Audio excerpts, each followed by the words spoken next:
एक छोटे से गांव में, जहां पहाड़ियों की छाया में बसे घरों की दीवारें पुरानी कहानियों से भरी हुई थीं, वहां रहते थे रामलाल और उनका परिवार। रामलाल एक साधारण किसान थे, उनकी पत्नी सरला घर संभालती थी और उनके दो बच्चे, बड़ा बेटा विक्रम जो 15 साल का था और छोटी बेटी मीना जो 10 साल की। गांव का नाम था कालपुर, जहां रातें इतनी अंधेरी होती थीं कि चांद भी डरकर छिप जाता था। गांव वाले पुरानी अफवाहें सुनाते थे एक काले मेहमान की, जो सदियों से इस इलाके में घूमता है। कहते हैं वह मेहमान कभी किसी घर में आता है तो वहां का सुख चैन छीन लेता है। लेकिन रामलाल को इन बातों पर यकीन नहीं था। वह कहता, ये सब बकवास है, इंसान का डर ही असली भूत है। एक शाम की बात है, जब बारिश की बूंदें जमीन पर गिर रही थीं जैसे आकाश रो रहा हो। रामलाल खेत से लौट रहे थे, तभी रास्ते में उन्हें एक अजनबी मिला। वह आदमी लंबा चौड़ा था, काले कपड़ों में लिपटा हुआ, उसका चेहरा छाया में छिपा था। भाई साहब, रात हो गई है, क्या आपके घर में एक रात गुजार सकता हूँ? उसने धीमी आवाज में पूछा। रामलाल ने उसे ऊपर से नीचे देखा। आदमी की आंखें काली थीं जैसे गहरे कुएं, और उसकी त्वचा पीली जैसे बीमारी से ग्रस्त। लेकिन रामलाल का दिल बड़ा था। वह बोला, चलो, मेहमान भगवान का रूप होता है। घर पहुंचकर सरला ने खाना परोसा। मेहमान चुपचाप बैठा रहा, ज्यादा बात नहीं की। विक्रम और मीना उसे घूरते रहे, लेकिन वह मुस्कुराया नहीं। रात को सोने का इंतजाम किया गया। मेहमान को कोने वाले कमरे में बिस्तर दिया गया, जहां पुरानी अलमारी और धूल भरी किताबें थीं। आधी रात को रामलाल को लगा जैसे कोई फुसफुसा रहा हो। वह उठा, लेकिन सब शांत था। सुबह मेहमान अभी भी सो रहा था। अजीब आदमी है, सरला ने कहा। रात भर करवटें बदलता रहा। दिन बीता, शाम हुई। मेहमान ने कहा, एक रात और रुक जाऊं। रामलाल ने हामी भर दी। लेकिन उस रात कुछ अजीब हुआ। मीना को सपना आया, एक काला साया उसके बिस्तर के पास खड़ा था, उसकी आंखें चमक रही थीं। वह चीख कर उठी। पूरे घर में हड़कंप मच गया। मेहमान कमरे से निकला, बोला, बच्ची को बुरा सपना आया होगा। लेकिन उसकी मुस्कान में कुछ छिपा था। अगले दिन मेहमान ने अपनी कहानी सुनाई। वह दूर के शहर से आया है, उसका परिवार मर चुका है, वह अकेला घूमता है। रामलाल को दया आई, लेकिन सरला को शक हुआ। इसकी आंखों में कुछ गड़बड़ है, उसने फुसफुसा कर कहा। रातें गुजरती गईं, मेहमान रुकता गया। अब वह घर का हिस्सा लगने लगा, लेकिन घर में अजीब घटनाएं होने लगीं। दूध फट जाता, खाना सड़ जाता, और रात को दीवारों से आवाजें आती जैसे कोई खरोंच मार रहा हो। विक्रम ने एक रात देखा, मेहमान कमरे में अकेला बैठा था, उसकी छाया दीवार पर लंबी हो रही थी जैसे कोई राक्षस। तुम कौन हो? विक्रम ने पूछा। मेहमान मुड़ा, उसकी आंखें लाल हो गईं। मैं वो हूं जो कभी नहीं जाता, उसने कहा। विक्रम डर गया, भागकर मां के पास गया। गांव में अफवाहें फैलने लगीं। बूढ़ी अम्मा ने रामलाल को चिताया, ये काला मेहमान है, सदियों पुराना भूत। वो घर में घुसता है, आत्माओं को चूसता है। रामलाल हंसा, लेकिन दिल में डर बैठ गया। उस रात बारिश तेज थी, बिजली चमक रही थी। मेहमान कमरे में था, लेकिन अचानक घर में ठंडी हवा चली। सरला ने देखा, मीना सो रही थी, लेकिन उसके पास एक काला साया था। वह चीखी, रामलाल। मेहमान आया, बोला, चिंता मत करो, मैं हूं ना। लेकिन उसकी आवाज बदल गई थी, गहरी, डरावनी। अगले दिन रामलाल ने फैसला किया, मेहमान को जाने को कहेंगे। लेकिन मेहमान गायब था। शाम को वह लौटा, हाथ में एक पुरानी किताब। ये मेरी कहानी है, उसने कहा। किताब खोली, पन्ने पीले थे, लिखा था, काला मेहमान, वो जो मौत लाता है। रामलाल चौंक गया। रात को सब सोए, लेकिन विक्रम जाग रहा था। उसने सुना, मेहमान फुसफुसा रहा था, आओ मेरे साथ। विक्रम कमरे में गया, वहां मेहमान नहीं था, लेकिन अलमारी से एक हाथ निकला, काला। रामलाल की नींद टूट गई विक्रम की चीख से। वह दौड़ा, कमरे में पहुंचा तो विक्रम फर्श पर गिरा था, उसका चेहरा सफेद। क्या हुआ बेटा? रामलाल ने पूछा। विक्रम कांपते हुए बोला, अलमारी से हाथ काला। सरला और मीना भी आ गईं। मेहमान वहां खड़ा था, शांत। बच्चा डर गया होगा, उसने कहा। लेकिन रामलाल को अब यकीन हो रहा था कि कुछ गड़बड़ है। अगले दिन उन्होंने गांव के पंडित जी को बुलाया। पंडित जी आए, घर देखा, बोले, यहाँ नकारात्मक ऊर्जा है। ये मेहमान कौन है? मेहमान ने मुस्कुराकर कहा, मैं एक यात्री हूँ। पंडित जी ने मंत्र पढ़े, लेकिन अचानक हवा तेज चली, किताबें उड़ने लगीं। पंडित जी डर गए, बोले, ये भूत है, काला मेहमान। सदियों पहले इस गांव में एक राजा था, उसने एक निर्दोष को मार दिया, वो आत्मा बनकर घूमती है। वो घर में घुसती है, परिवार को तबाह करती है। रामलाल स्तब्ध। मेहमान हंसा, कहानियां। रात को फिर घटना हुई।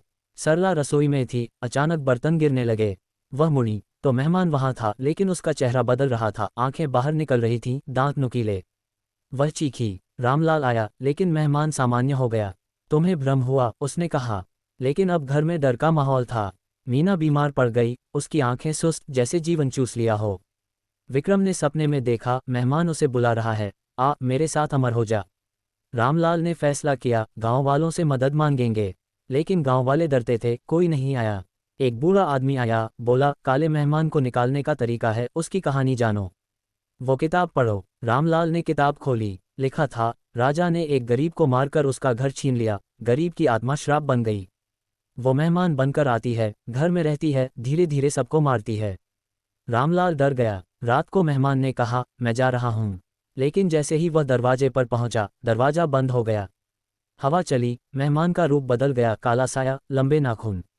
तुम मुझे नहीं रोक सकते, उसने गरज कर कहा। परिवार डर से कांप रहा था। विक्रम ने लाठी उठाई, लेकिन साया हंसा। सरला ने पूजा की थाली ली, मंत्र पढ़े। साया पीछे हटा, लेकिन गायब नहीं हुआ। अगले दिन पंडित जी फिर आए, तंत्र मंत्र किए, लेकिन साया मजबूत था। मीना की हालत बिगड़ती गई। रामलाल ने सोचा शायद मेहमान की कमजोरी ढूंढनी होगी। किताब में लिखा था उसकी कमजोरी उसका अतीत है। रामलाल ने मेहमान से पूछा तुम कौन हो? साया बोला मैं वो हूँ जिसे न्याय नहीं मिला। कहानी सामने आई, सदियों पहले राजा ने उसे मार दिया, अब वो बदला लेता है। घर में अब हर रात डरावनी थी। दीवारों पर छायाएं नाचती, आवाजें आती।